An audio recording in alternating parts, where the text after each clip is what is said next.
رانا سکندر حیات نے باقاعدہ طور پہ جو شروع کے دنوں میں وزٹس کیے تھے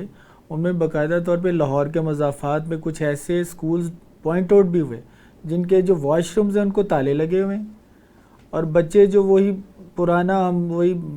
پتھروں کے زمانے میں وہ گھر سے یا ہاں وہی اس کو یوز یا انہیں گھر جانا جی گھر. اور باقاعدہ طور پہ جب رانا سکندر حیات صاحب نے ہیڈ ماسٹر صاحب کو بتایا بلایا جی وہ کہتے جی کہ ہمیں فنڈز کی جو سفیشینٹ ہے ہمارے, پھر انہوں نے اس چیز کو دوبارہ سے ریکال کیا سسٹم کو کہ آئندہ سے کوئی بھی آپ نے جو اسکولز فنڈز کے لیے اپلائی نہیں کرنا, آپ یہاں اپنے ان سیشن کریں, چیزوں کو کمپائل کریں کہ یہ کب سے, انہوں نے بتایا یہ 2-3 سال سے ایسے ہی ہے. تو پھر رانا سکندر حیات نے ان کو ڈانٹ ڈپٹ کیا بلکہ معطل بھی کیا, معطلی کے بھی احکامات جاری کیے کہ آپ تو بچوں کی صحت سے بالکل ہی نابلد ہیں کہ آپ کو سمجھ نہیں آ رہی کہ بچے کیا کر رہے ہیں. یہاں پہ سیوریج کے مسائل ہیں, پانی کے مسائل ہیں, اور آپ یعنی کہ اپنی نوکری نوٹس میں یہ بالکل یہ ان کے ابتدائی دوروں کی بات ہے جو شہریار صاحب نے بھی, میں اس کو انڈوز کروں گا کہ میں خود آئی وٹنس ہوں کہ ہم نے اس چیز کو کور کیا اور جب دیکھا کہ وہ ان کے معطلی کے احکامات بھی جاری ہوئے اور آئندہ کے لیے رانا سکندر حیات نے یہ آرڈرز جاری کیے کہ کوئی بھی اسکول کا کام وہ ہمارے اسکول مینجمنٹ سسٹم کو نہ آئے, آپ اپنے طور پہ فنڈز کو یوز کریں.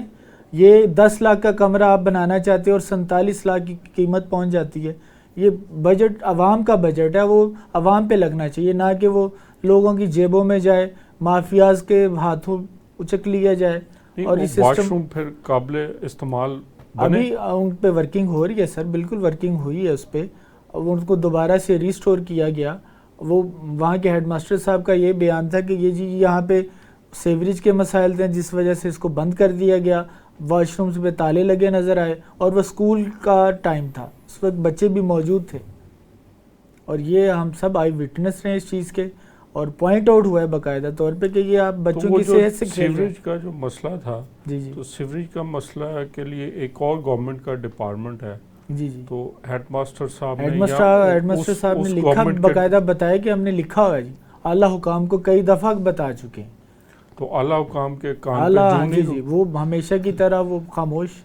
یہ جو بات ہو رہی نا لکھنے کی, کہ ہمارے یہاں یہ بہت انفارچونیٹ بات ہے, ٹرینڈ ہے بیوروکریسی میں, کہ چھوٹا سا کام بھی ہوگا نا ہم کہتے ہیں کہ نہیں جی پٹ اپ کریں. وہ پٹ اپ کیا ہوتا ہے کہ مثلاً ایک سچا واقعہ ہے کہ ایک دفعہ مجھے کسی نے کہا کہ سر وہ باہر نا چھت گیلی ہو رہی ہے اور اس کے اوپر چھوٹا سا شیڈ ایک چاہیے. تو میں نے کہا کہ ٹھیک ہے کر دیتے ہیں. نہیں سر آپ پٹ اپ کریں نا, ہیڈ آفس سے لے لیں. تو میں نے کہا کہ ٹھیک ہے, اس وقت میں ہائر ایجوکیشن میں تھا, تو میں نے وہ مجھے پتا تھا لیکن just to have an idea کہ یہ فائل کہاں تک جاتی ہے, میں نے لکھ دیا تقریباً کوئی 4-5 ہزار کا خرچہ ہوگا اور اس میں دیوار بچ جائے گی.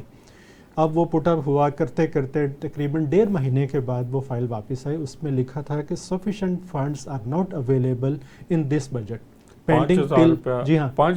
Pending till next budget. اس کے بعد میں نے اسے کہا کہ بھائی تسلی ہوگی پٹ اپ کر کے. اس کے بعد ہم نے اپنے پیسے خرچ کیے,